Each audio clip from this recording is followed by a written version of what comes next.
By the way, they use the word Odin a lot. They go, "You're Odin's son." Then he's like, "Oh, he's fallen into the Odin sleep." Father has fallen into the Odin sleep. Everything's Odin with this guy. Odin, yeah. Odin just branded him. Bob Odenkirk. Better call Saul. I get it all the time.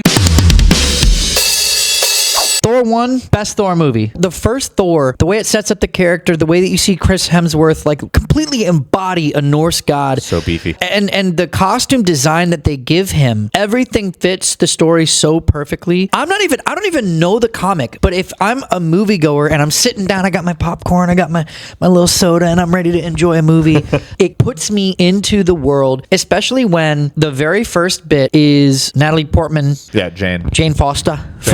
Thor definitely put women in the seats. Oh, yeah. I think that really helped amp up the female viewership. Oh, yeah, that scene where he takes his shirt off, dude, he's ripped. Dude, he looked like he was full of air. I mean, like they just pumped him full of air. And the way they make Jane just kind of look like a, You know, for a crazy homeless person, he's pretty cut. Again, this is Marvel circa 2010. Everything is working when I'm in this seat and I'm watching the movie. I'm in it. The way that it sets it up in the beginning with Jane Foster, they bump into something or someone and you don't know what it is, and then it goes to Asgard. You get like 20 to 30 minutes of Asgard. What really sold me was Anthony Hopkins. They throw him in there, dude. He is so fucking good. Odin. Odin's son. By the way, they use the word Odin a lot. They go, "You're Odin's son." Then he's like, "Oh, he's fallen into the Odin sleep." Father has fallen into the Odin sleep. Everything's Odin with this guy. Odin, yeah. Odin just branded him. Bob Odenkirk. Better call Saul. I get it all the time. Like, they got a big character actor to portray this. And when I'm watching him, I'm not thinking, "Oh, Anthony Hopkins, he's got a cool costume." No, yeah. I'm like, "Oh shit, he's got the eye patch. That's Odin." His voice and his delivery and all that, like how he just comes down on Thor and Loki and throughout the whole movie. I think that adds the gravitas that actually makes this movie, I think, up there. Yeah. You're unworthy. And then also they made Thor a dick. Yeah, he was a dick. He was a dick. He was like the big dumb jock, like asshole. Yes. God. A lot of the best origin stories were the ones where the main character was a jerk in the beginning. They had to go through some shit and redeem themselves. He's got a good arc. He had a great arc. It's kind of like Tony's arc in the first one. He's kind of like an arrogant asshole. Then he gets relegated to a cave. So I agree. Like his arc in the first one is definitely better than most, I think. And I think what maybe sold us on the Marvel ride in the beginning was because they started the stories of all of these characters so damn well that I wanted to watch the rest of the stories. Even if the rest of the stories weren't so good, I fell in love with the beginnings of all of these characters were done so well that I wanted to see them progress through all the other movies, even if they were worse, because I kind of was on board with the character they showed me in the beginning. So that's, I think, why the MCU was so successful. Take the DCEU, for example. What if the MCU started with the Avengers? Yeah. How bad would that have been? Marvel started off on the right foot. They kind of struck gold with Iron Man and Robert Downey. Yeah. I mean, imagine if somebody else was cast as that. And I don't know if it didn't take off. Dude, I wonder if the MCU was cast today. I bet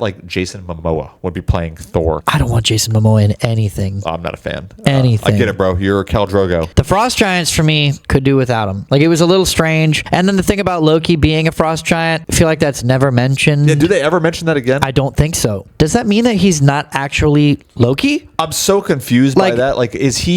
How is he the god of mischief? If he's a Frost Giant. Just a Frost Giant. He's just a Frost Giant. Who are his parents? Did Odin grant him That's what I'm saying. You're the trickster. I was so confused by that part. I was a little disappointed with the ending, but again, he didn't have his powers. And the whole movie was just kind of like a redemption arc for him. I mean, you're talking about a character who's supposed to be the god of thunder, and for a majority of the movie, he's just a dude. Hemsworth plays it well. He does. Hemsworth plays it pretty damn well. I forgot about I keep forgetting about the scene where he does go to get his hammer, and he struggles and realizes, I don't know, everything about him realizing that I'm kind of nothing now. What would you rank Thor from A to F? I give it a B. I think it could have done better with the ending, but it was still a great introduction to a character. It had great CGI, great practical effects. It had a great story, great arc, a lot of good supporting characters. The ending was the only area that that left a little to be desired. Yeah, that's like kind of typical of Marvel. I feel like that's kind of like the trend that we're talking about, like the battle with Whiplash in the last one. Yeah. Flat battle with Abomination. It's kind of like they just turn into rabid dogs and they're like, I know, and they're fighting. So I always feel like maybe it's hard to tie that bow. I would agree. I put that as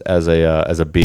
Ragnarok to me is probably second, and it gets a C. I think if people watch that movie again, you're gonna realize that you're just watching it for jokes you've already heard, right? And you're not gonna. I can't laugh as hard as I did the first time I watched it. So like, because Ragnarok became a comedy, now it's like, okay, I've seen all the jokes that it it had. Especially like a comedy that's like not supposed to be a comedy, right? Like it's like, oh my god, it's so funny. He's finally running into the Hulk again. That's hilarious. Yeah. Like again. Oh, and his buddies, the rock guy and the little guy. Yeah. Oh, hey, I'm cool. Yeah. Hey. What about your third? Would it be Dark World? Yeah, because unfortunately, Love and Thunder was just really fucking. Yeah. I just did not like Love and Thunder. I think I'm cool with those rankings. I think I'd have to rewatch Thor 2 again. And right. I might have a different opinion. I haven't seen the movie in so long. It's been a very, very long time. Because I think that Thor is closer to the Thor we know in Thor 1. It is. And I think once Taika got a hold of it in Thor 3, changed him completely. Like you said, character rebrand. Right. Like, do you guys agree with our do you guys rankings? agree that the first Thor is the best Thor, or do you think Ragnarok? Because really, to me, people are either going to say Thor 1 or Ragnarok. I think Thor 1. So yeah, let us know what you guys think in the comments below. Please hit the like button. Subscribe to the channel so you can see more of our faces. Oh, congratulations. You made it to the end of the video. Unfortunately, we have nothing for you. But if you enjoyed what you saw, give us a like, a thumbs up, leave a comment, heck, even subscribe. Thank you for watching. We love your support. And now go. See you later.